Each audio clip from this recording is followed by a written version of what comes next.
वाघान सोडले टेलर बिळे चालवत नसते. आता वाघ चालवणार 6 टायरचा काय विषय सांगतो सगळं ब्लॉग तेवढा पूर्ण बघा. तर रामकृष्ण हरी मंडळी, मी ब्लॉगर सुशा, स्वागत आहे तुमचं सगळ्यांचं आपल्या नवीन एका ब्लॉग मध्ये. तर मित्रांनो, तुम्हाला तर माहिती आहे, रात्री आपण इथे येऊन थांबलो होतो राजस्थानी हॉटेलवर. आता वाघान सकाळी आंघोळी करून घेतल्या, कारण वाघाला आठवडाभर आंघोळी नव्हती, त्यामुळे वाघाच्याच अंगाचा वाघाला वास यायला लागला होता. त्यामुळे आंघोळी वगैरे करून घेतली. आता नाश्ता करायचा, कारण आता आपल्याला भरायचा आहे. भरायला गेल्यापर्यंत कधी जेवण मिळेल माहित नाही. आलो हॉटेलमध्ये काय नाश्ता नव्हता. सकाळी वाघानं ताव मारला मसाला राईस दाबून आलतो, तोपर्यंत आला आपल्या लोकेशन. आता आपल्यापासून काय लय लांब नाही, 10 किलोमीटर वट्ट आपला पॉईंट. आता आपण जाणार भरायला. वाघाला आनंद लई झालाय, कारण आठवड्यातनं वाघ भरायला चाललाय. तुम्ही म्हणणार भराय कुठं आलाय, तर भराय आलोय आपण कोयमुत्तूर बायपासला एलएनटीत भराय आलोय. काय गाडी अजून आपल्या आत घेतली नाही. गाडी काय 2-3 वाजले आत घेतली नव्हती. वाघाला लागली होती भूक, त्यामुळे इथं खायला काय मिळत नव्हतं. त्यामुळे वाघानं स्विगीवरनं मागवलं जेवण पद्धतशीरपणे. जेवण मध्ये काय नाही, मशरूम बिर्याणी मागवली होती, कारण आपण आज एकदम व्हेजिटेरियन माणूस आहे. आपण काय नॉनव्हेज वगैरे खात नाही. जेवण वगैरे करून बसलो होतं. आणि हा 6 टायरचा विषय म्हणजे 6 टायरचं मामा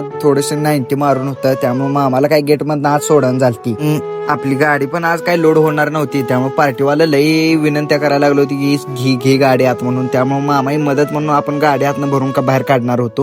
आपल्याला काय 6 टायर कधी चालवायला येत नाही, कारण आपण कधी काय चालवलं नाही. तरी पण आज ट्राय केली, जमली बरं. कुठंही न टच करता, कुठेही न काय करता आपण वाघानं भरून काढली गाडी. एकदाही नुसते पेटे ठेवले होते, अजून बाहेर काय काढली नाही. बाहेर आता काढायचे, आउट करायचे. एकदा जी भरून बिरून काढली बघा गाडी बाहेर. आता आपली तर काय भरली नाही, म्हणलं मामा तर गाडी भरून देऊया. तर मंडळी मामाची गाडी वगैरे भरून दिली. मामा आपल्याकडचं होतं नगर साईडचं, त्यामुळे दिव्या म्हणलं त्यांची गाडी भरून. आपली काय गाडी लोड होत नाही, कारण आपला काय माल रेडी नाही. आपली गाडी आता सोमवारी लोड होणार आहे. विषय कसा आहे भावांनो, तुम्ही जर बाहेर साईडला येत असला तर जर कोणी 90 मारत असलं तर मारत जाऊ नका. मंडळी आज पण काय आपली गाडी लोड झाली नाही. आपली गाडी सोमवारी लोड होणार आहे. तर अशा तऱ्हेने ब्लॉग आपल्यातला एवढा झालाय. ब्लॉग कसा झाला कमेंट मध्ये सांगा, आणि फॉलोच्या बटनावर थोडा दगड बिगुड हाना, काय तर करा पण फॉलो करा.